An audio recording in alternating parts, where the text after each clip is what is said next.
Salut à tous les amis, j'espère que vous allez bien.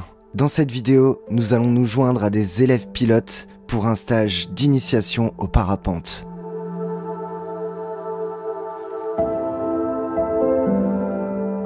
Je m'appelle Anne, je viens de Paris, j'ai 30 ans et c'est la première fois que je fais donc un stage d'initiation. J'avais déjà fait du biplace avant. Je me suis dit, il faut vraiment que j'apprenne à piloter, ça a l'air trop cool quoi.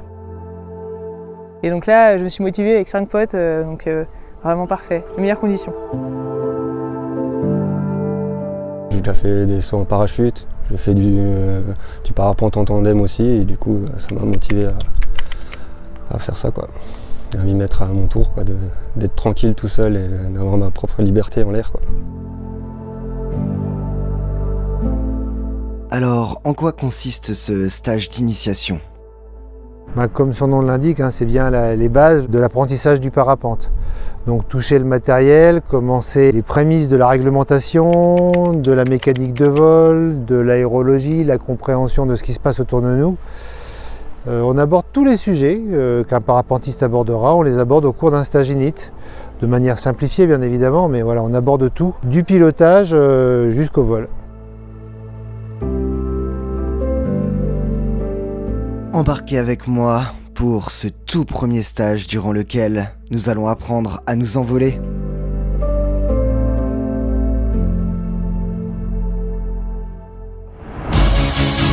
Salut, moi c'est Vincent, bienvenue sur ma chaîne consacrée à l'aventure, la découverte et le sport.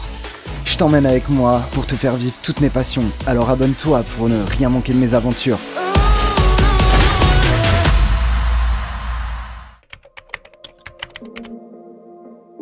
Et c'est donc parti pour le début de cette aventure qui va durer 5 jours. Du lundi matin, après un petit début de réglementation aérienne, on va très vite parce qu'on a envie de jouer avec le matériel, on va très vite sur la Pentécole, découvrir le matériel, commencer à travailler avec et on se fait une bonne petite matinée sportive. Voilà, pour découvrir les voiles, savoir comment les manier, comment les piloter en restant les pieds au sol.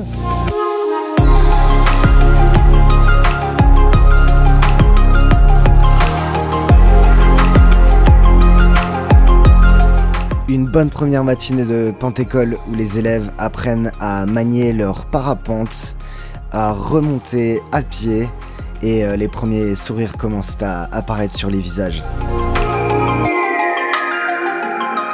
L'après-midi, ce sera de la théorie, souvent parce que on s'adapte à la météo très souvent, mais la météo ici nous impose de faire plutôt la théorie l'après-midi. C'était bien. C'était bien intéressant. On a vu le principe de base du parapente, comment ça fonctionne, l'importance et tout ça. L'objectif pour demain, c'est continuer à apprendre l'école et plus serein, de bien comprendre ce qui se passe, d'avoir les bonnes sensations. C'est ça le plus chaud à comprendre, je trouve, c'est de bien ressentir les sensations et tout ça.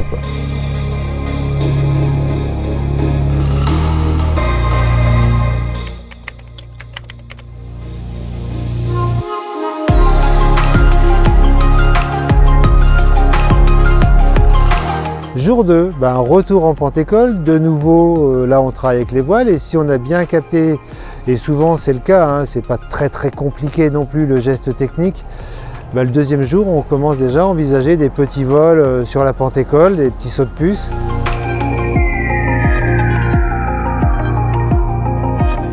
Et après un joli gonflage, Jonathan décolle pour la première fois sur la Pentécole. Après cette grande découverte de sentir la sustentation, de se sentir porté par la voile, une pause casse-croûte bien méritée, re-théorie l'après-midi pour aller sur d'autres items, et puis ainsi de suite sur tous les jours en espérant aller au vol en fait. Si tout va bien, on vole le 3e jour, mais c'est pas une obligation. On le fait si les conditions le permettent, si l'élève a confiance en lui et envie de le faire, si les moniteurs bien sûr ont confiance dans l'élève. Cet après-midi, théorie, on a vu le plan de vol. Après, on a vu aussi en sellette comment on se bascule assis, comment on se relève. C'était bien, on a tous progressé. Et alors, est-ce que tu te sens prêt pour ton grand vol demain ? Je suis relativement prêt, je me sens... Si je refais un beau déco comme j'ai fait ce matin, ça devrait aller. Toujours un petit stress, mais bon, un peu normal je pense.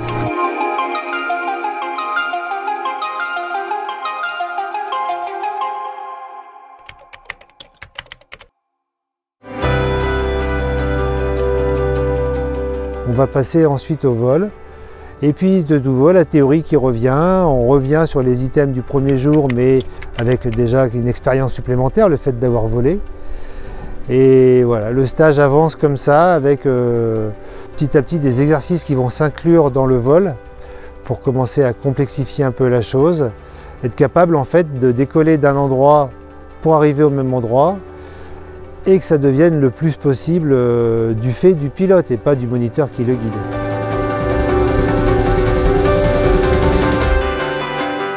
C'est donc parti pour ce premier grand vol qui restera gravé à jamais.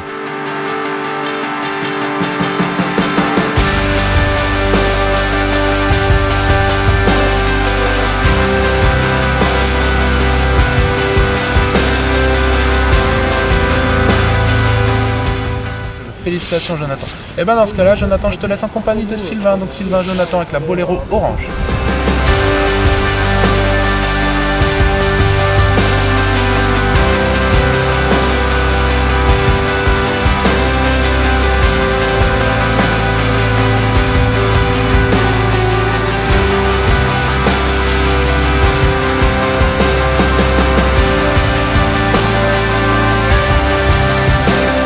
Alors ce premier vol, c'était comment?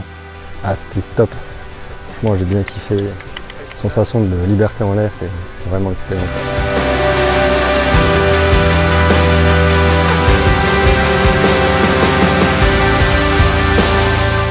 Mais c'est le kiff. En vrai, c'est ce que j'ai maîtrisé le mieux, c'est le kiff du parapente.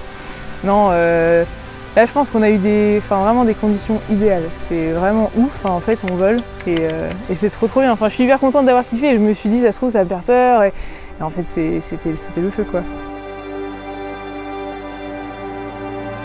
Et est-ce qu'il est accessible à tous, ce stage? Physiquement, c'est pas ultra dur, hein, on est d'accord. Bon, il faut quand même être capable de remonter la pente-école. Mais on a eu déjà quelques cas un peu particuliers de gens moins mobiles et on s'est adapté. Mais c'est vrai que de très jeunes à relativement âgés, on va dire, on est capable de digérer un stage init et de se retrouver en vol pour peu qu'on en ait envie.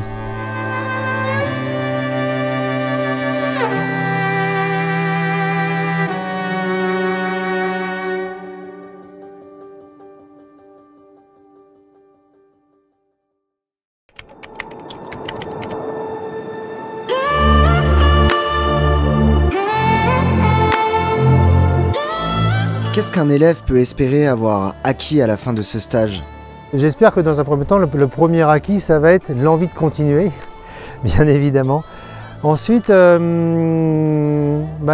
bases, c'est-à-dire être capable de mettre en œuvre un parapente, d'aller d'un point A à un point B en suivant un cheminement, un angle de planée en gros, hein, pour arriver exactement au même endroit. Là, on a déjà relativement bien acquis ça. Décollage de plan fait, 957 mètres d'altitude.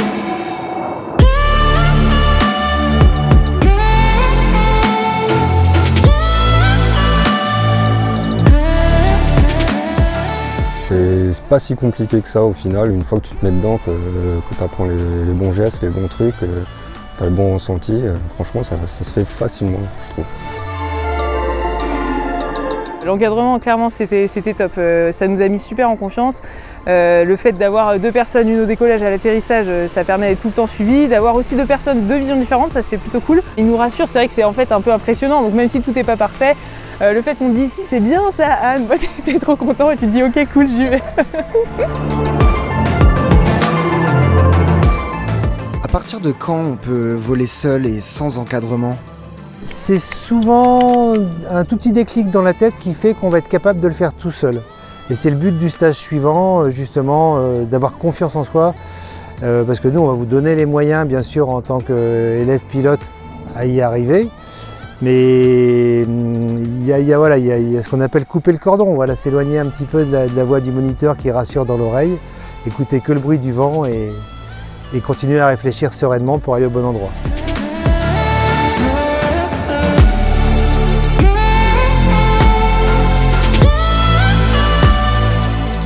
Je vais clairement refaire des stages de perfectionnement. On en a déjà prévu un là avec les mêmes potes, parce qu'on a tous kiffé fin mai. J'ai clairement l'intention de continuer de voler. Je me ressens confiant, j'ai envie de continuer, ça c'est sûr. Voilà, moi je vais essayer de direct enchaîner avec un stage autonomie, quoi. Acheter mon matos et faire un stage autonomie pour être autonome le plus vite possible. Si t'hésites encore à te lancer, je te laisse puiser de la motivation dans tous ces sourires de fin de stage. Merci à l'équipe des Grands Espaces et à tous les élèves qui m'ont permis de réaliser cette vidéo.